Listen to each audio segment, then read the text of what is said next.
Saudara Presiden Prabowo Subianto dan Perdana Menteri Pakistan disebut siap terbang ke Teheran untuk menjadi mediator di tengah konflik Iran dan Amerika Serikat yang didukung Israel. Seberapa besar pengaruh keduanya untuk menjadi penengah di konflik ini? Kami akan membahasnya bersama pengajar hubungan internasional dari Synergy Policies, Dina Prapto Raharja. Selamat sore Mbak Dina. Selamat sore Mbak Cynthia.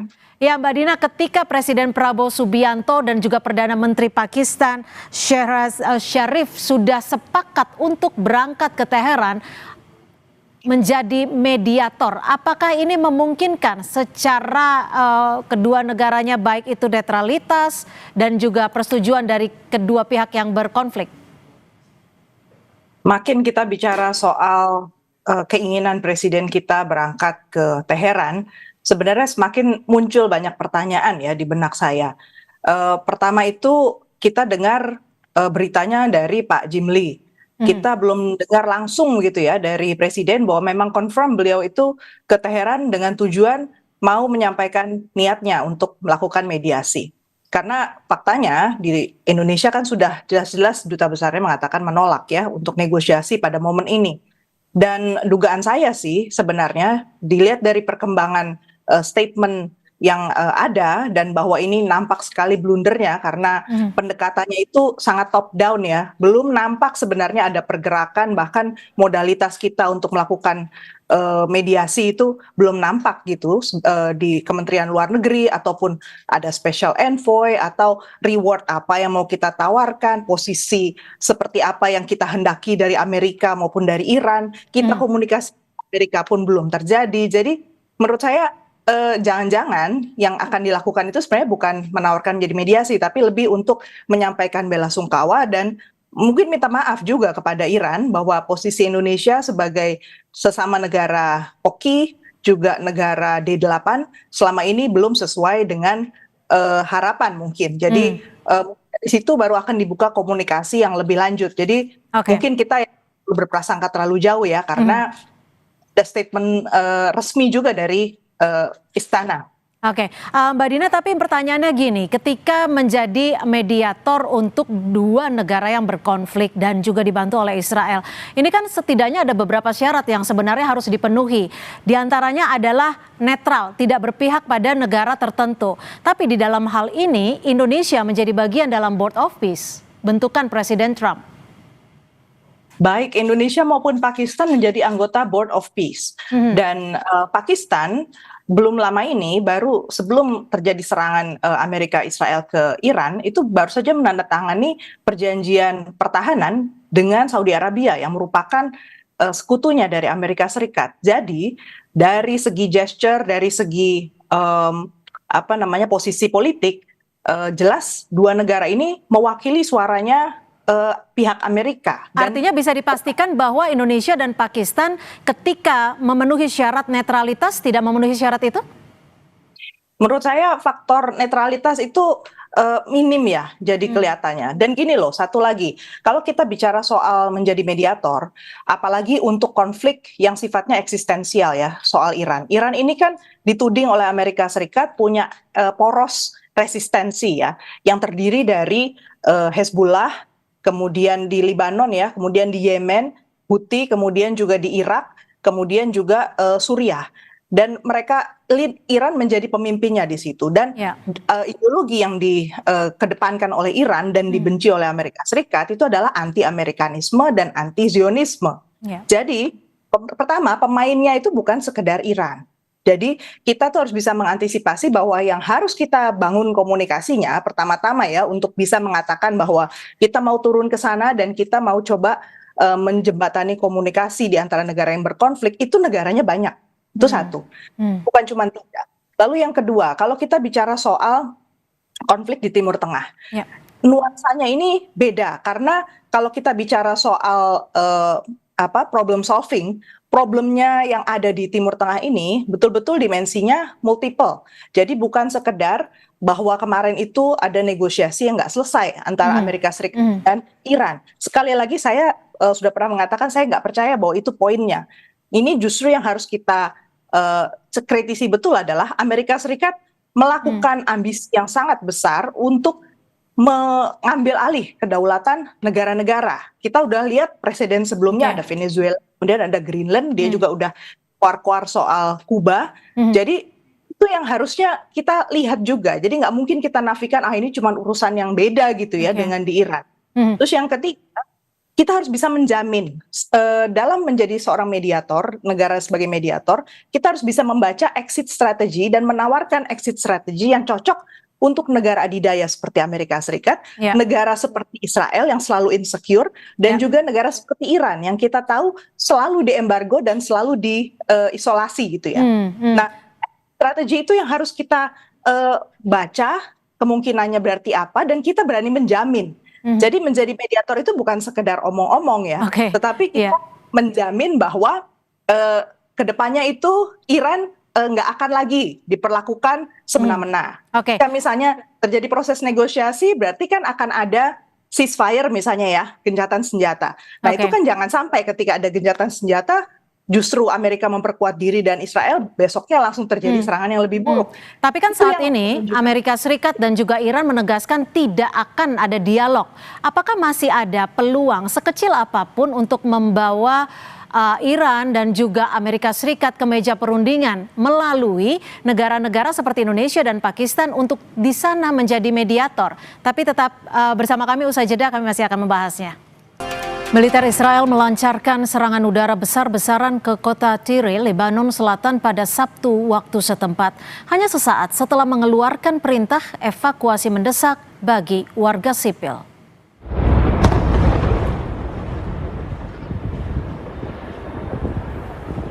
Rekaman amatir menunjukkan detik-detik saat rudal Israel menghantam area persimpangan Marrakech.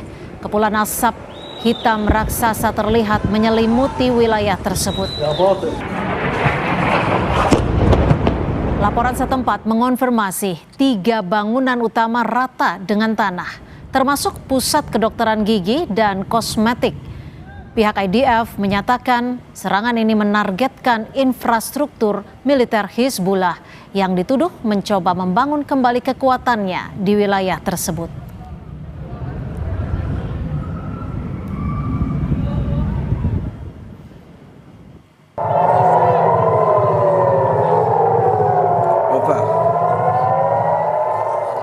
Rentetan rudal Iran terus menyasar kota Tel Aviv, Israel. Beberapa rudal bisa dicegat sistem pertahanan udara Israel saat perang di Timur Tengah memasuki pekan kedua. Rekaman menunjukkan rudal yang datang diblokir, diikuti oleh kilatan cahaya dan suara keras di atas daerah berpenduduk. Israel dan Iran saling melancarkan serangan rudal dan roket yang melibatkan negara-negara regional lain di Teluk dalam perang tersebut.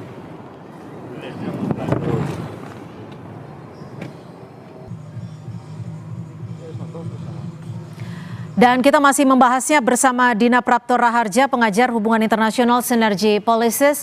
Mbak Dina, kalau Anda tadi menyebut bahwa ketika peran negara yang menjadi mediator harus memiliki strategi dan juga jaminan bagi negara yang berkonflik untuk ada sama-sama keuntungan yang diperoleh oleh negara konflik tersebut. Kira-kira apa saja yang bisa ditawarkan oleh Indonesia dan juga Pakistan kepada Iran dan juga kepada Amerika Serikat? Kalau dari sisi Indonesia menurut saya nggak ada. Kita belum bisa menawarkan apapun yang sifatnya langsung praktis bisa dirasakan, apalagi dalam situasi yang sangat tegang pada saat ini. Pertama, kita nggak punya kemampuan teknis untuk memahami senjata nuklir atau soal pengayaan nuklir. Kita bahkan nggak punya ekosistem untuk mengetahui itu di dalam negeri ya. Kemudian yang kedua, penguasaan kita soal lapangan tadi terkait dengan kelompok-kelompok resistensi yang disampaikan, ada Hizbullah, ada kelompok Houthi dan yang lain, itu kita juga nggak punya data itu. Kemudian intelijen untuk suasana di Amerika Serikat, politik Amerika Serikat, Israel maupun Iran, kita juga belum pernah mempersiapkan hal itu. Jadi kalau menurut hemat saya lebih bijak sebenarnya Indonesia itu masuk tetap bergerak menciptakan perdamaian tapi lewat lingkar diplomasi yang lain. Misalnya kita menggerakkan di PBB, kita sedang menjadi ketua Dewan Hak Asasi Manusia. Kita bisa angkat aspek soal perempuan, anak-anak, kemudian juga soal humanitarian aid. Kemudian kita juga bisa bicara dengan sesama negara-negara di Asia yang juga gelisah soal ini. Dan itu digerakkan untuk membentuk satu poros resistensi baru ya di tingkat internasional tentang misalnya anti kolonialisme, anti penggunaan kekerasan. Jadi kita menciptakan narasi yang kemudian bisa menjadi counter. Setidaknya ketika kita hidupkan suasana diplomasi yang seperti itu akan muncul kemudian pergerakan di dalam negeri misalnya Amerika Serikat dan di negara-negara Timur Tengah lain untuk juga melihat bahwa di luar sana itu ada pergerakan, ada mobilisasi suara yang berbeda gitu. Yeah. Dan menurut saya itu jauh lebih efektif daripada kita langsung terjun ke dalam masalah itu. Oke lah, kalau disebut Indonesia setidaknya belum cukup kuat untuk memiliki daya tawar. Tapi apakah keterlibatan Pakistan dengan menawarkan Perdana Menterinya untuk menjadi mediator ini juga bisa memperkuat posisi mediasi untuk terbang ke Teheran? Kalau kita bicara duetnya gitu ya, berarti ya antara Indonesia sama Pakistan. Saya itu masih ragu kita menyiapkan dengan baik komunikasi antara pihak kita dengan Pakistan. Relasi kita dengan Pakistan selama ini memang baik, tetapi dari segi urusan defense, untuk pertahanan keamanan, bahkan untuk urusan ekonomi, boleh dikatakan kita itu minimalis sebenarnya relasi kita dengan Pakistan. Mungkin dengan kita berdialog soal ini, kita bisa membangun hubungan yang lebih baik dengan Pakistan. Tapi apakah itu cukup saat ini, momen ini, dalam situasi yang sangat genting ini untuk kemudian menjadi dasar kita bergerak ke negara yang ketiga, keempat, kelima gitu kan. Jadi menurut saya chemistry-nya masih harus dicari juga antara Indonesia dengan Pakistan. Bisa dicek lah di lapangan, bahkan di anggota parlemen pun dulu pernah ada perbincangan kita harusnya punya semacam kaukus gitu yang bicara antara Indonesia sama Pakistan, karena urusan ekonomi kita aja nggak terlalu lancar itu sama Pakistan. Oke, tapi langkah Indonesia ini yang kita tahu bahwa politik kita adalah bebas aktif. Apakah bisa membantu perdamaian di Timur Tengah atau justru bisa beresiko menyeret Indonesia lebih dalam ke konflik di Timur Tengah? Konflik di Timur Tengah itu sesuatu yang sangat eksistensial, dan seperti saya bilang tadi, nuansa konfliknya memang berbeda dengan di kawasan lain. Karena ada kepentingan global kah, Mbak Dina? Betul, ada kepentingan global, dan Amerika Serikat memilih untuk memperjuangkan akses pada sumber daya energi di sana yang fosil basisnya sebagai titik tawar dia ke depannya sebagai hegemon. Jadi sebagai negara paling mendominasi di dunia. Jadi kalau kita lihat sejarahnya dari tahun 40-an, kita juga lihat bahwa Amerika Serikat tidak akan pernah membiarkan Timur Tengah itu dalam situasi yang stabil. Perlawanannya adalah dari negara-negara Timur Tengah yang berusaha meyakinkan Amerika Serikat lewat mekanisme kerjasama OIC, OKI ya, untuk meyakinkan Amerika Serikat bahwa di sini tuh sebenarnya bisa terjadi dialog. Saya masih ingat waktu ada kejadian Abraham Accords ya. Dari sisi Amerika kan merasa bahwa itu adalah salah satu insentif dia pada negara-negara Timur Tengah untuk kemudian mau berdamai sama Amerika Serikat. Dan itu disambut baik karena menurut negara-negara Teluk waktu itu pemikirannya adalah kalau mereka menyambut baik, harapannya dengan membeli lebih banyak dari Amerika Serikat, bahkan merasa lebih dekat dengan Israel, komunikasi lebih jalan. Tapi kan kenyataannya enggak. Situasi ini sangat labil ternyata kan di Timur Tengah. Jadi menurut saya memang untuk kita yang di kawasan, kita harus bisa membaca kita mau apa sih dari negara-negara di Timur Tengah itu. Situasi apa yang paling menguntungkan untuk Indonesia itu dulu kita jawab. Baru habis itu kita bisa menyusun langkah. Jadi nggak bisa spontanitas, nggak bisa cuman impulsif ya saat kita tangani Timur Tengah.